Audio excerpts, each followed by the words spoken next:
yeah, there were. I don't want to get into that, Hardin. Well, is it okay if I ask that question though? Because it's interesting because everybody deals with war differently. It's funny. I had somebody that was looking at one of the tapes we did, and it was funny because the guy was looking at a tape I did. And he says, I don't believe that guy because of the way he acted. I said, everybody deals with a situation differently. And this guy, he laughed about everything, but that was just his way of. If I asked about friends he lost, and he kind of would talk about so and so, and then he'd chuckle because he would go off and tell a funny story about him. Mm-hmm. But he'd have to come back, and you kind of had to figure out that, yeah, he did lose so and so, because he never said, yeah, good old Smitty died or whatever. He'd always say, yeah, well, there was one that and then he'd tell me a funny story. Mm-hmm. So, with your group, there were some that were close enough to the front that you lost some of them? Yes, but I don't think the enemy did it. I think it was stray bullets, stray bombs that got dropped when the enemy, or I say the enemy, when the Germans were trying to escape our planes, and you can't maneuver when you have heavy bombs in these light planes, and they had to drop them somewhere. Man, some of our people were in the wrong spot at the right time. But I've erased all that, Hardin, from my mind. I just really don't want to bring it back. Was there did you go on and do nursing after the war? Did you? No, I didn't. After I was discharged, Bill and I were married. He set up his office. We didn't have any money other than we each got pay for 3 months, I think, after officers pay for 3 months. Now, I had saved all my allotment and had it put back in the bank.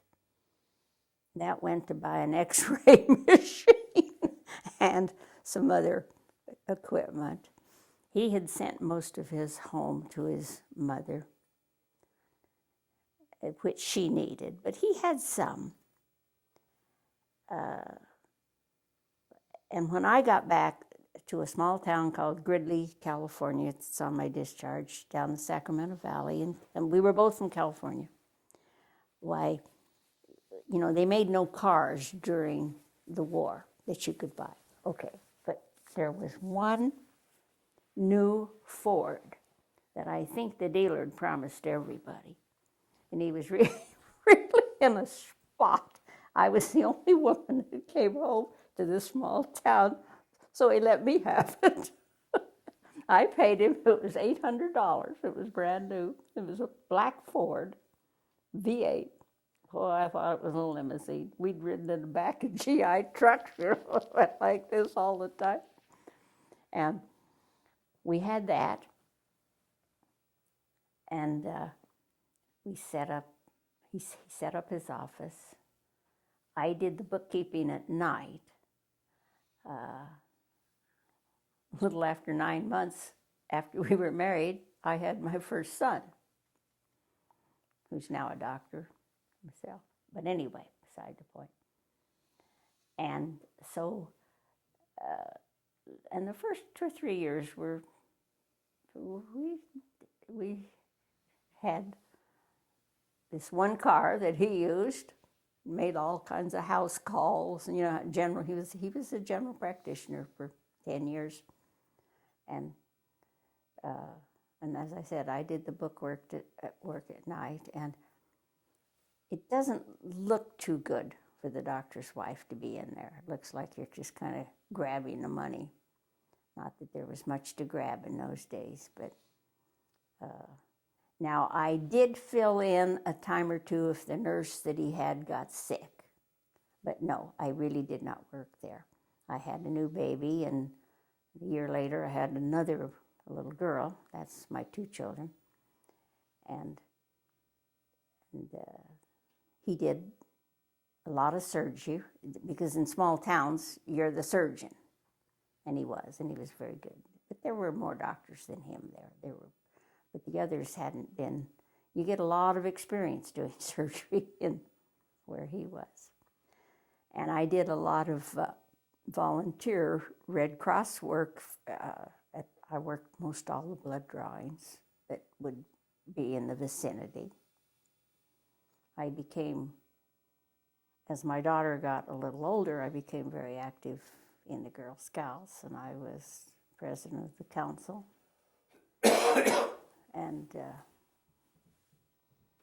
And my husband and I were in charge of the Girl Scout camp, which we helped finance, and that was all volunteer work. And I really never, I guess by myself, I have never made a dime since of working out.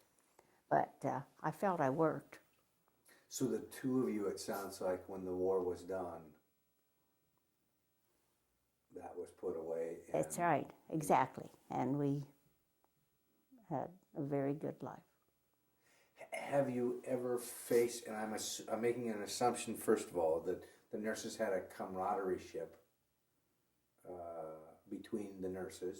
Am I assuming right on No, we didn't. Oh. And that, I had an excellent camaraderie ship between the nurses I trained with, and we still do. We have, because it's fun. We had a lot of fun in nurses training. They were a super group of girls. We all got our Bachelor of Science out at Mills College when we graduated from nurses training. So we were very close. Most of the nurses that were in our unit, I think they didn't want to go over it again, and neither did I. Now, I know that might sound strange to you. We were very close. We lived in a tent together, but when it ended, it ended. And at least that's the way I felt. As I say, we did Christmas cards for a few years. We never discussed it. And it wasn't something you live with. There was nothing funny or fun about it. It was cold, it was muddy, it was... I'm glad I did it. I'm proud of it. But I would never want my daughter to have to go through it. And I never want my son to have to go to war. But I have grandsons that age. He has 2 boys in college. I'd just almost rather see them. I don't know what I'd rather see. I don't want them to go. Have you shared much of this with your children or your grandchildren? My grandchildren are becoming very interested now. My own 2 children, I don't think it was except... Would you believe that Sunday, my daughter and my one granddaughter and my daughter's husband came out Sunday, helped us. Well, Hardin got the big Foot Locker out, and I went through and got all this stuff out. And my daughter was so interested in all of it. And how old's Marcia? 53? In her 50s. And she's in her early 50s, the first time she'd ever seen any of it. And my granddaughter was fascinated. Grandma, you've got to do something about this and show it and let people know. And my daughter looked at me and said, Mom, how come I hadn't seen this before? And I said, I didn't think you were interested. Well, that was a stupid thing to say, I know. And she said, well, how come Daddy never showed me? He's got a lot of his stuff in here, too. And I said, I guess it's something we just didn't want to talk about. But yet I've kept it all. And it's all in pretty good shape, too. I got to get some new moth crystals before I put our uniforms back.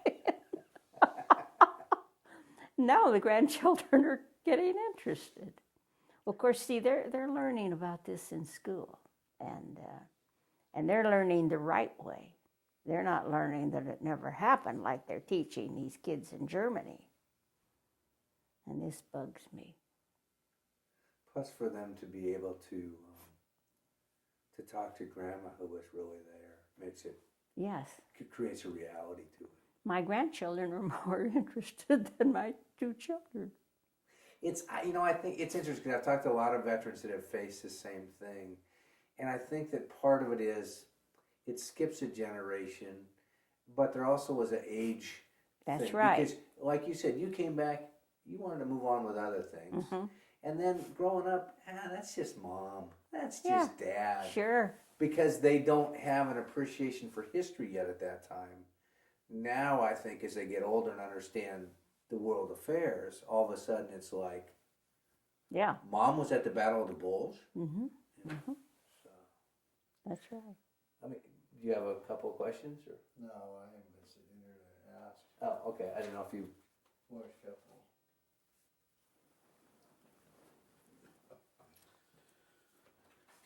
I mean, before you do that, let me just retake.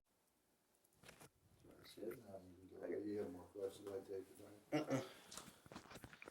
Okay. Can you talk about that? Looking back of it. What's that? This is one of your pictures, and I wonder if you could just tell me a little bit about the gentleman in the. Oh. Who I assume is at the camp. Oh, yeah. This is the one that says, my favorite patient. Oh, out of Buchenwald concentration camp. We saved him, 1945. Yes, he's the one I saved. Well, I didn't save him. I shouldn't say that. But I was kind of assigned to him, and he was one of the better ones. If physically I'm talking about, because they used him for such hard labor that they had to feed him a little, or he would have been no good to them. And he talked perfect English, of course, as well as German. He, I assume, was Jewish. I don't know. Now everybody associates completely the concentration camps with the Jewish people. That's not exactly true. They predominate. They were predominated, but there were quite a few Germans there who disagreed intensely with Hitler. They were also there, and they weren't necessarily Jewish. He actually could swallow food. We didn't have to try and inject him somewhere. He talked very, very little because he was just kind of like a zombie. And it was hard for him. He kept saying, "Are you really here? Have they gone?" And the first time we asked him if he wanted some food, he said, "Will it kill me?" You know, he was so stunned, and yet he was so pleased that we were there. I don't know his name. I never did know it. I don't think he knew it, tell you the truth. Now, every one of them have tattoos on them someplace with a number, not a name. They're not. The Germans didn't think they were worth a name. But yeah, he was my prized patient. In fact, that's what I put on here. Yeah, my prized patient out of Buchenwald. He was one of the better ones. One of the gentlemen that we interviewed. Look at the look on his face.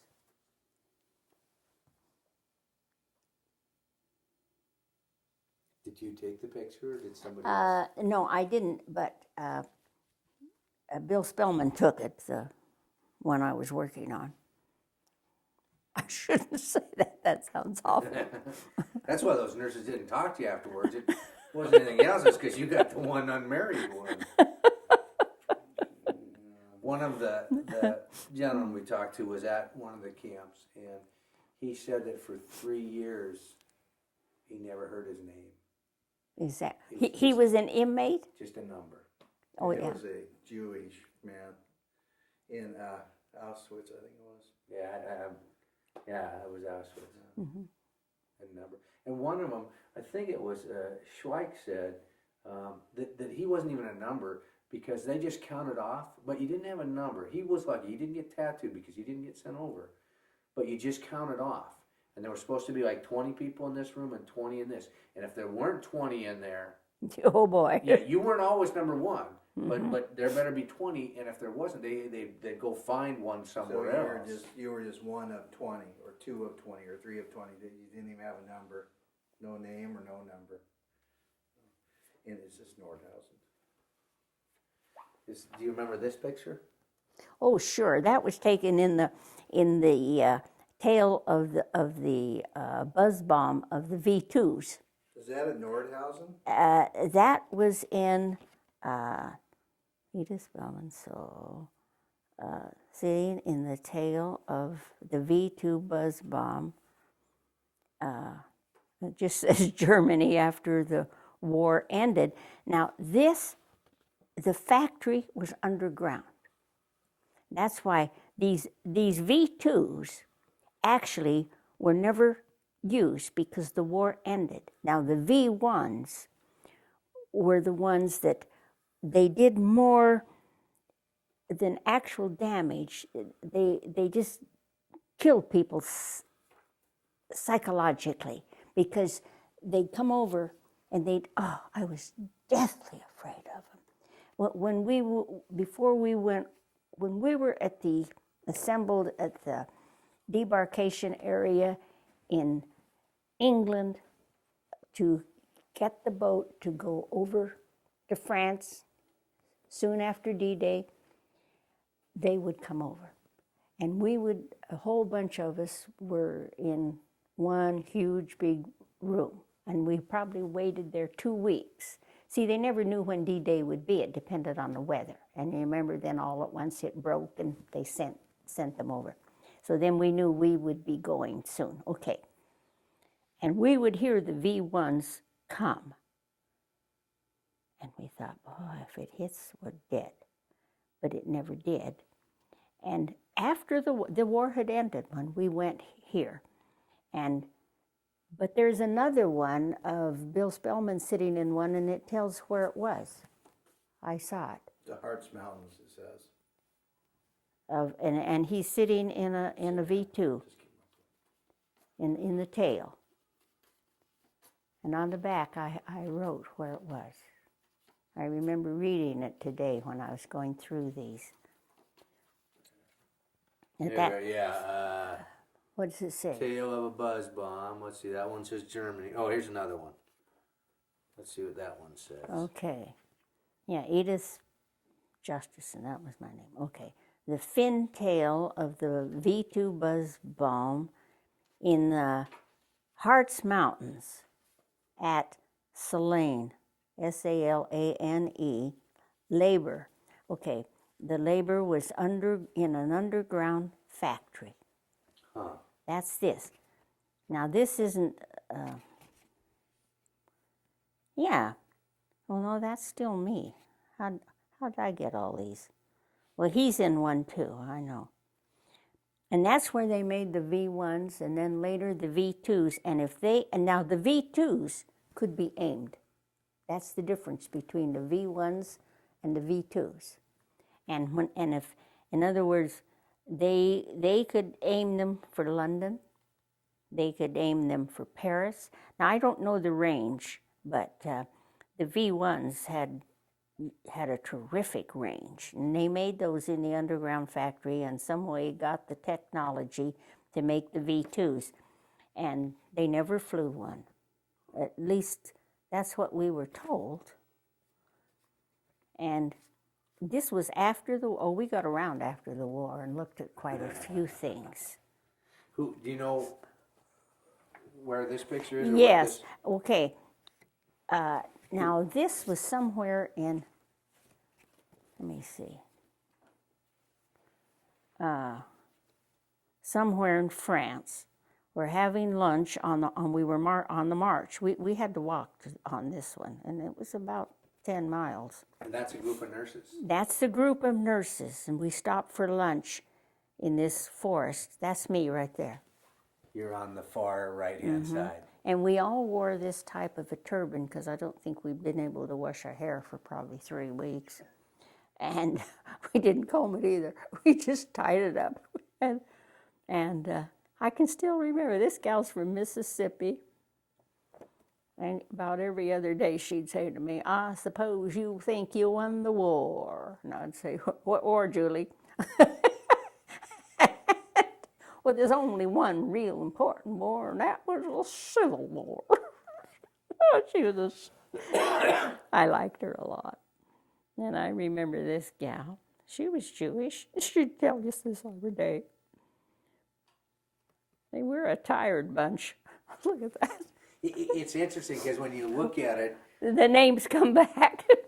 well, and you're a tougher looking crowd. I mean, Yeah. it's not this dainty nurse. No. I mean, sometimes the way that nurses have been portrayed in World War II in the movies are in little white uniforms. Oh, Gloria. Now, we were out in the war. There's one of these ladies, I think, smoking a cigarette here. So. Am I? No, you don't. Well, you might have yours hidden, but the lady in the center looks like she has a cigarette in her. She does. She certainly does. Well, they put cigarettes in our rations all the time. Yeah, there'd be, and the rations were dropped by helicopter. We never knew when we were going to eat. Whenever the rations came down, we'd pick them up. And I thought they were pretty good. You get hungry enough, anything's good. And there'd always be 2 cigarettes in the rations, and some matches, and some Reeds, that's the brand, candy that's like Lifesavers, and they're wonderful. To this day, if I could find some, I'd buy them in a minute. I loved them. Now, this is not as joyful of a picture. I assume, is that one of the furnaces? This is the chute that the ashes are coming down from the furnaces. Yes, that is one of the nurses. I don't know who it is. See, I've put where the bodies were burned and the ashes removed. I've written on the back of most of these, and that's what that chute is. And they were still ashes to go down there. And that's the furnace. That's an inside picture. Well, this goes to the outside into some kind of a big cart on great big wheels. Yeah, and they're hauled away. And this one here, sitting at the table? Oh, that's Bill sitting up at the Eagle's Nest in the Bavarian Alps, and that is Hitler's spot. I said I wouldn't sit in his spot. I'd spit on it. I was going to say, it must have been kind of eerie, and maybe not at the time in retrospect, looking back. And there were a group, I didn't go up there. There were a group this was after the war, of course. So there were a group of doctors that took a Jeep and went up there, and they all took turns taking a picture of each other sitting in Hitler's seat. War tourists. I mean, that's where there is a surreal aspect of war, that there's all this tragedy, but yet That's you're right. still the tourist. That's right. At the Eagle's Nest. Do you know this? It looks like it has a red cross on it. The truck. Do you know what that is? Is that? Yeah, that's sure. That's our unit, the 102nd Evacuation Unit in the ETO. That ETO stands for European Theater of Operations, but I don't know where. This is what we rode in when we went on long moves, and they all they all had a Red Cross somewhere on them, so we wouldn't get bombed.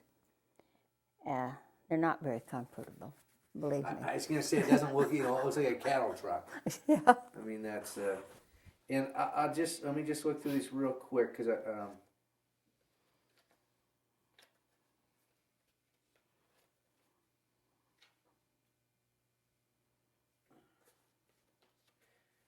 I assume.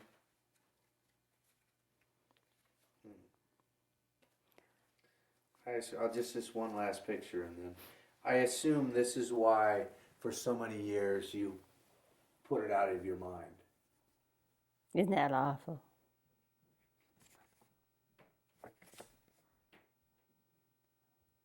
Oh, God. Look at that. Just bodies. The pit of bodies in Buchenwald. God, here, I'll give it back to you. It's interesting, and these were taken by your former husband, is that right? Mm-hmm. It's interesting because it looks like as a medical mind, he was documenting, so that to understand.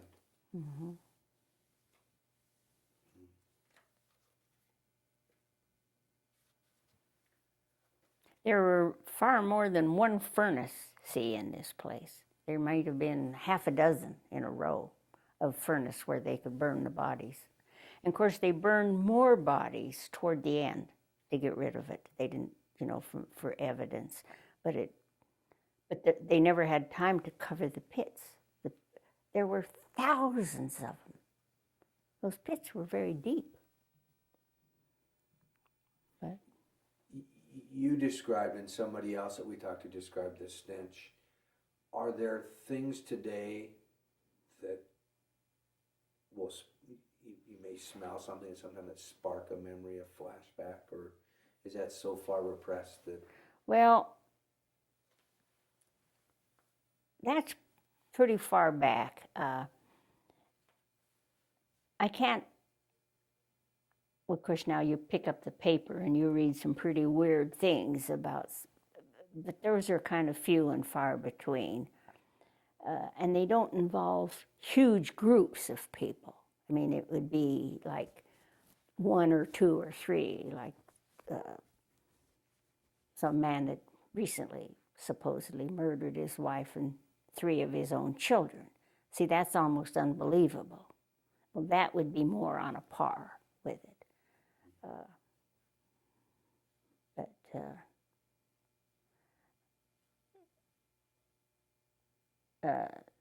I hadn't thought of Buchenwald in years until I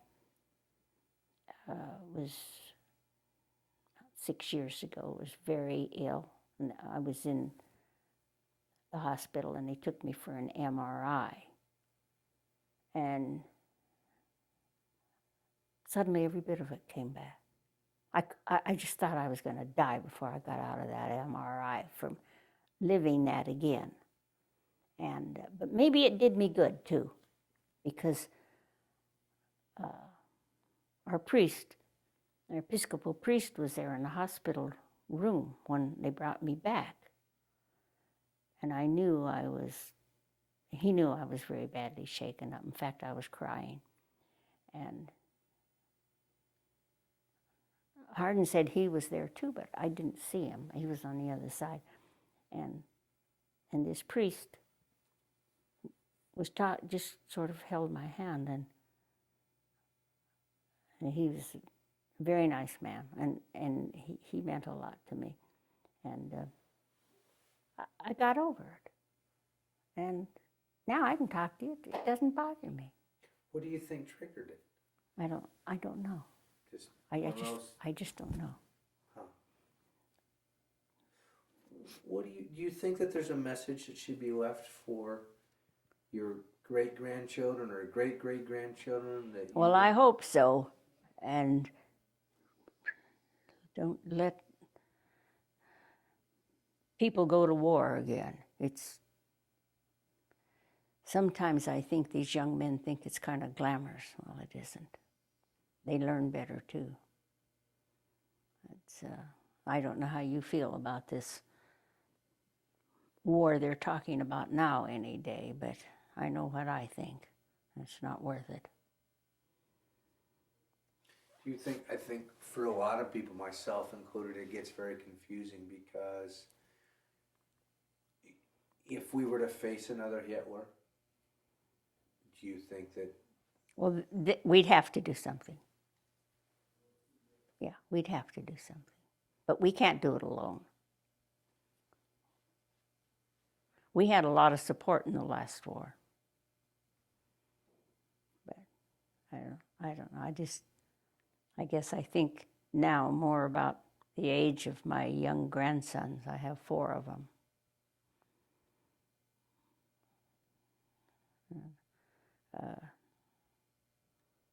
Hardin has, well, I call some of his mine too. Makes a difference when there's a face and a name to go with it. Isn't it? Oh, man, yes. He's got 2 of his own that are just the right age, Andy and Ian. And I call Forrest mine. No, Forrest is mine. He's really yours, but I claim him. He claims me. He calls me Grandma. And then I have 4 grandsons of my own. And Forrest makes 5. So between us, we have 7 boys. And I have 1 daughter.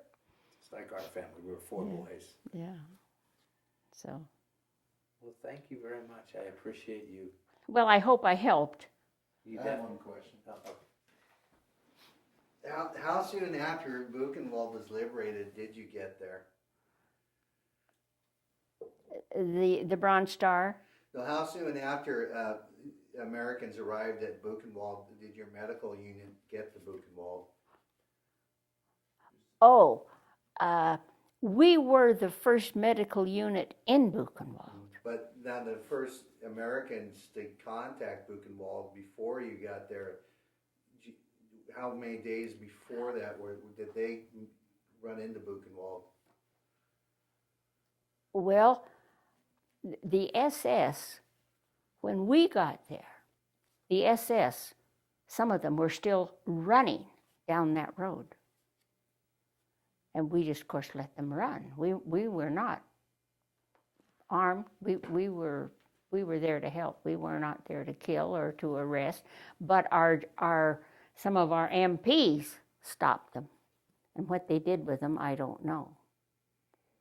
I mean, did I answer your question or did I understand it? You know, there's a controversy about who is the first American unit to get there. There's a 4-man patrol that claimed that they breached the wire, and then there's a black tanker unit that says they're the ones that broke the wire. I see what you're talking about. Yes. Now they were an armed unit, of course.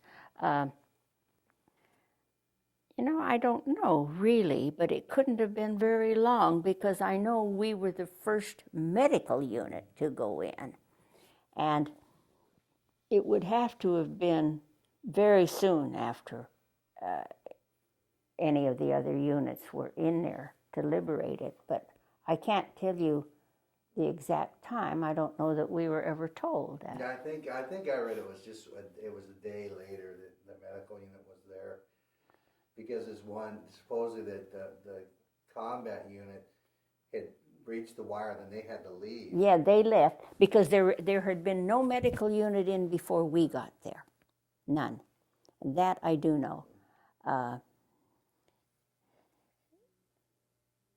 And because the inmates that were still alive and left there really did not know who we were or what.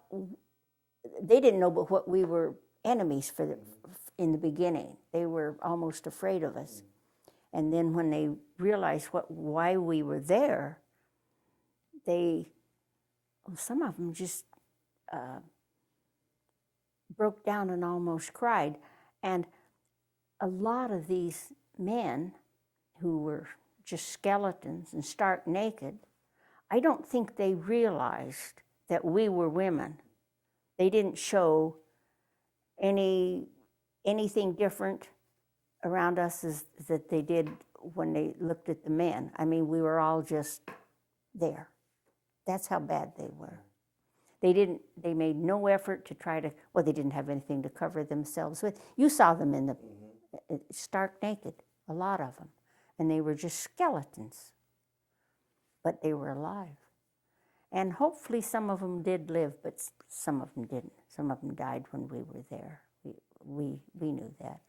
And if they hadn't been liberated, if they had waited another 3 or 4 days to liberate them, they would have been in the furnace. They knew that too. But they were kind of numb by then. They didn't, they were just kind of like walking zombies. They didn't respond to anything. I was going to say, did it affect their mind also?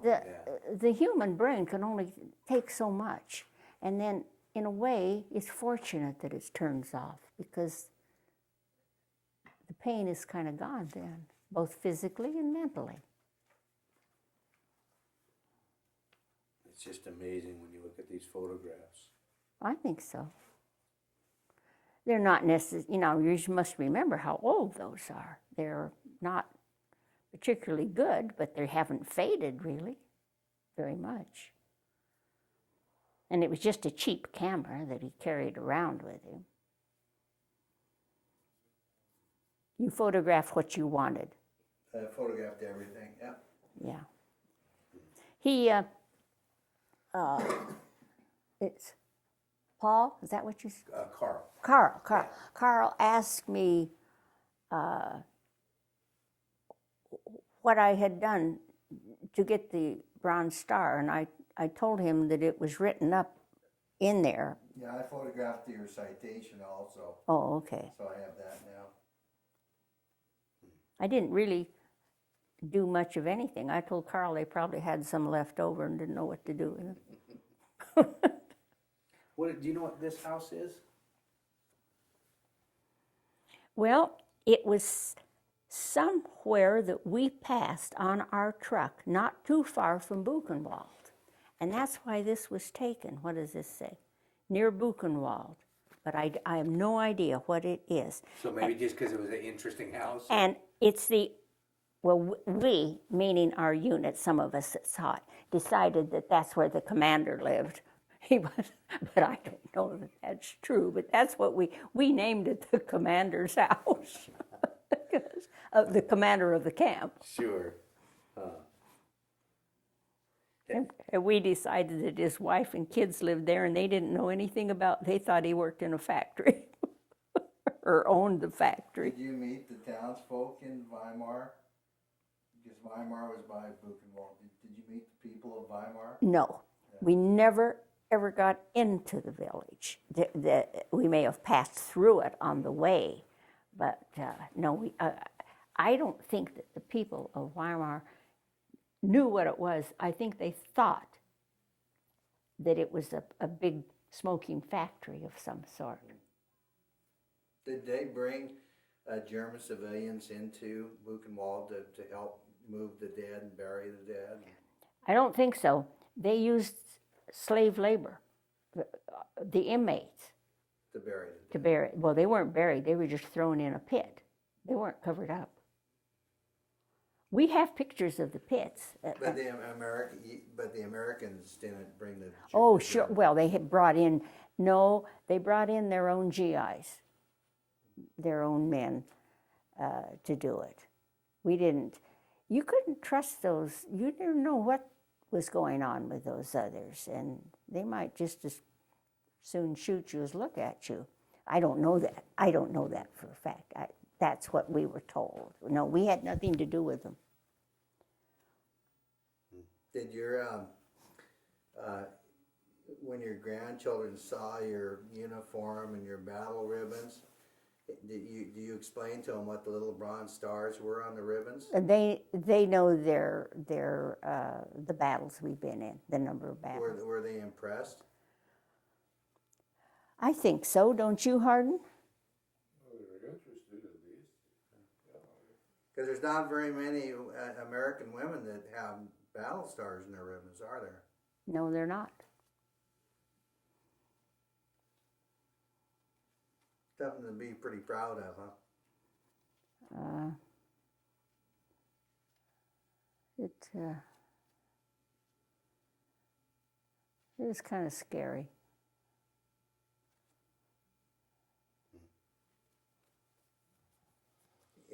Carl said, you said that you were at the Bulge, were you? At the Battle of the Bulge? Oh yeah, Did Carl ask you about toilet paper? Oh, I didn't ask you that one. We talked to some other the GIs that were there, and they had the camouflage toilet paper. Did you ever get any of the camouflage toilet paper? I think I forgot what toilet paper it was while I was over there. This was famous, I guess, because the ink that they used on it didn't set very well. Look, you came up kind of blue. Well, they were known as green asses. And being known as a green ass was good because that meant you'd You survive had a it. number of battles. I know. So,